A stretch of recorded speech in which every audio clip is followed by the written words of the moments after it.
Hi everyone, this is the build showcase for the new build of this league. It's an Instacker Kinetic Blast, and we are running some bridges with 2 Risk Scarab, 2 Wisp Scarabs, 1 bridge, and this Atlas passive skill tree. So we are taking beyond some map effects and some bridge nodes and other things you can copy paste it. We're running some Dune maps, T16s, 179 more currency, 140.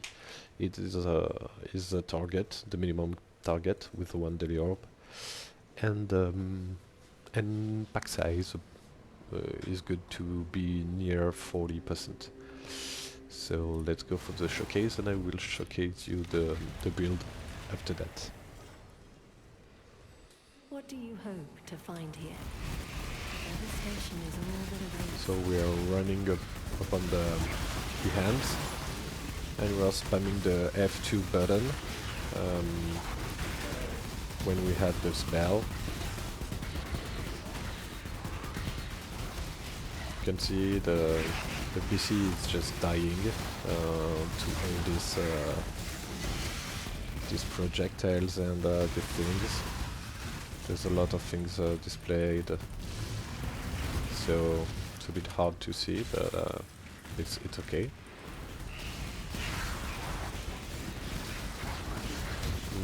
You can take pretty much all the altars.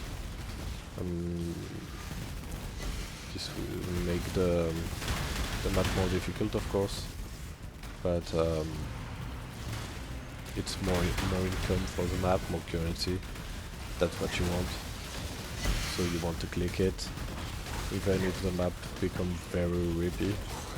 You'll have to play a bit better to dodge some big hits, but you will get a lot of bubble currency, a lot of raw divines with this setup. You can also run some T17s if you like, with another tree. Just showcasing that the Wisp Scarab is okay with this build. The only affix we are annoyed by is the player and minions deal no damage for 3 seconds every 10 seconds. This will make you very it will make you very it will be very hard, sorry, to not die with this modifier, because especially when you have some damage modifiers with them, so you will take a lot of damage in these 3 seconds. So I run them, but I'm prepared to lose some XP if I have this setup on my map. But part of this modifier, it's all. You can run all the other ones because we are spell suppressed. Cap. We also have 84, all elemental resistance, and a good dodge value. So it's okay. We have a lot of DPS, especially when we are ramping those buffs from the div card given by the Wine of the Prophet Flask.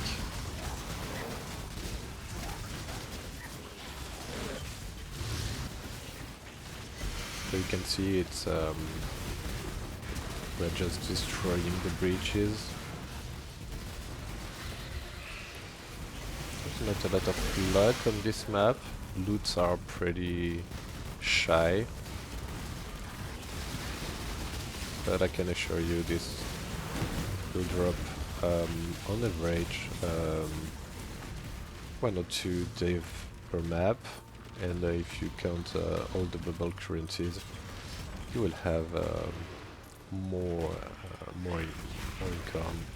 Something about, I don't know, 3 or 4 div per map, and the how to say the starting investment for these maps is very cheap, so it's okay. And you can see the map is pretty fast to run. You just need to loot everything at the end of the map. I'm running the never sync upper plus strict loot filter. So I'm only clicking chaos or upper values. I have some unique items displayed, of course, for big T0 drop. And we're looting a lot of maps that you can val to create some 8 modes that you can use later for farming some maps or give them to your mappers in King March. And this is very profitable too if you're running constantly your mappers at King March. They will bring you some divs from time to time.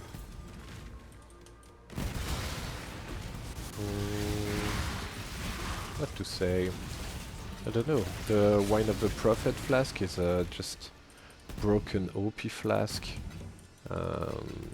This can give you the Headhunter buff, so you can run the Mage Blood in this flask, and sometimes you have all the benefits from Headhunter and from Mage Blood and from other sources. So I think this flask will get nerfed. It's too OP. Let's show you the build for now. The build is reliant on Mage Blood and Wine of the Prophet, of course, and we are running an instacker build. So we have the best, I think, wand, not mirrored class wand you can have for the build, with some int, some attack speed, the 2 int stacking modes, and crit chance and elemental penetration. And the next level wand would be the mirror one, with a synthesized implicits. Then we are running the suppress, intelligence, energy shield, leech circlet. It's very easy to craft. You just need to spam the essence of intelligence until you have T2 or T1 implicits, and then you multi-mod with suppress or energy shield, because you will not be able to have suppress on this base, and this will give you a lot of energy shield. We are running, of course, the at zero's reflection to have some additional elemental resistance, but the unaffected by curse and the increase of curse is very good. Some yes too on this. Then we have the a synthesized gold amulet with the perfect implicit synthesized increased intelligence, and then you craft and you roll for crit multi, intelligence, damage while leeching, elemental damage with attack skills, and lightning damage to attack is the best. T1, I think. You allocate tranquility to have transfiguration of soul, to be able to have more energy shield scaled on your spell damage, because we're scaling also spell damage to our kinetic blast. The gems say increase in reduction to spell damage also apply to attack damage from the scale at 200% of the value.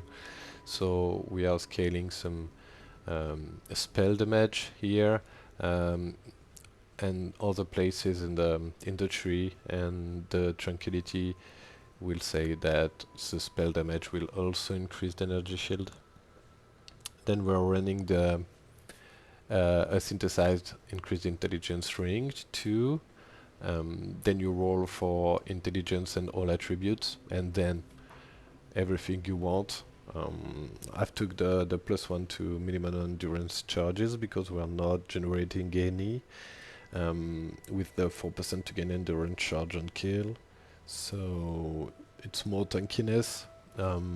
This mod is a veiled modifier, so I got a bit lucky on this one, and I have 2 of them.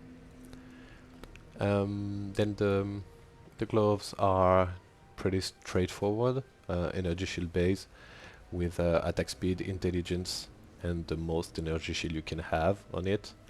And the craft is pretty good to have increased crit chance and elemental damage with crit. Then we are of course running Mage Blood to be able to have our 3 maximum resistant flasks with a chance to avoid being chucked. With we are running the jewel, so just this flask is what's the name of the jewel? I forgot. The Storm Shroud jewel. So with just this flask we are element immune. Then we have some resistances here and some crit chance here. And on this one you want to put the reduced reflective damage taken during effect, and you also want to pick this Pantheon, so you have 150% reduced reflex, because if you don't have the 150%, you will get one shot on those maps with Marked for Death and Reflect. Because Marked for Death say that you take 50% increased damage and disapply to reflected damage. So if you have only 1% chance to avoid reflect, you will get one shot if you have Marked for Death with on your map. So you really need to have 150% reduced reflected damage. So okay, the Wine of the Prophet, of course I've already talked about it. The boots are just move speed, energy shield, intelligence, classic ones with some suppressed here. I don't talk about the implicit, but you want rage on attack hit and damage per int. You will want to upgrade this. I don't have a upgraded implicits, but it's pretty good to upgrade them. On the helmet it's mana reservation and damage per power charge, and here you take Fizz as extra lightning and action speed. I think it's all for the stuff. For the gems, we are running a precision level 1 just to be able to trigger our Watcher's Eye with some crit chance while with Wrath, and crit multi with precision to scale our crit damage. Then we are running Frostblink and Shield Charge to move. On the helmet we have Grace, Enlighten level 4, and Discipline and Wrath. And the shield we have Mark on Hit with Sniper's Mark and Enhance. I need to take a level 4 Enhance here to increase the damage taken from projectiles caused by the Sniper's Mark. And on the chest you will run your single target setup. So Kinetic Blast with Volatility, Awakened Elemental Damage with Attack, Barrage Support, of course, Increased Crit Damage Support, and Power Charge and Crit. You can also run a different support gem. I think is this one, the Sacred with Support instead of increased crit. If you have more critical strikes than me, you can put this one instead of this one. It's a bit better. I've not tried this, but I know a lot of people use these gems, so maybe you want to swap. You have to try this by your own. On the gloves we are running our clearing ability with so kinetic blast with volatility, awakened fork, which is level 5. So I need to put it level 6. No. Shit. Right. Awakened Fort is a bit expensive. Level 5 is 20 div, so it's not so expensive, but just a bit. And Returning Proj. And on the boots, we're running our cast when damage taken setup with Inspiration to reduce the mana cost of the triggered spell, and Sigil of Power and Frost Shield. So that's all for the stuff and the gems. I will talk a bit about the tree now. We're running this tree. Here we are using the Fertile Mine to convert dexterity to intelligence in radius. So you have a lot of intelligence here. I use the tattoos on the last dexterity nodes to have more movement speed. I have 2 more tattoos available here, which I will buy eventually. Some mana reservation efficiency here with increased damage. Some monsters cannot block your attack here is mandatory to be able to run risks because of the blocks modifiers. An additional proj, some suppress here and suppress lucky. With suppress lucky we have 73% chance of suppress, and with suppress lucky it's like we have 100% chance of suppress. If you manage to have the 100% chance without this node, you can unspec it and put your points elsewhere. We're running 2 mastery jewel, the Emperor's Mastery and the Emperor's Wood, 2 Emperor's jewel, excuse me, to increase the attributes, increase intelligence. And we are running 2 large cluster jewel with a 35% effect based on spell damage, and the mandatory lines on this are intelligence, attributes and energy shield, like this one. But this is very expensive and very hard to craft, so if you only have intelligence and all attributes, it's okay, because intelligence give you some ES.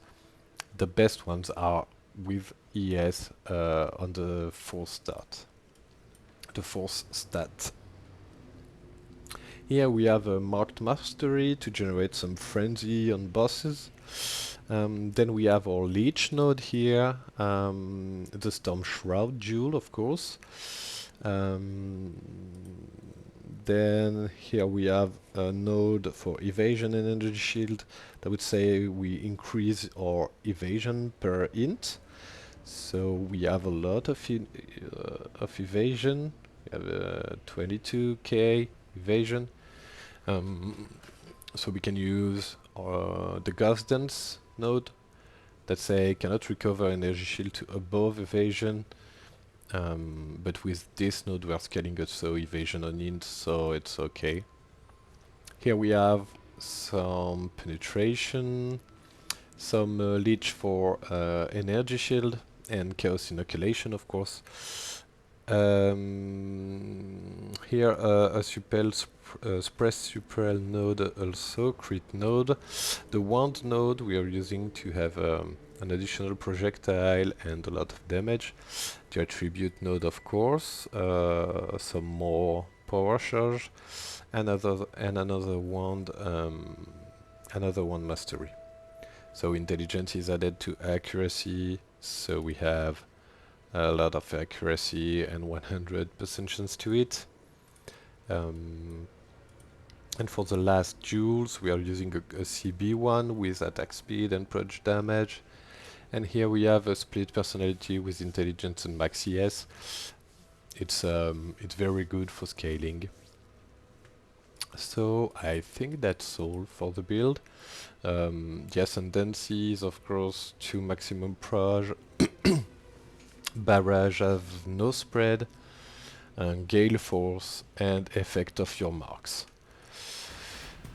I think that's all for this showcase. I hope you will like this build. It's not a very new build. It's fairly common, so you will not be surprised with this. But it's working pretty well. I don't have mirror stuff, and it's pretty well working. So thank you for watching and see ya.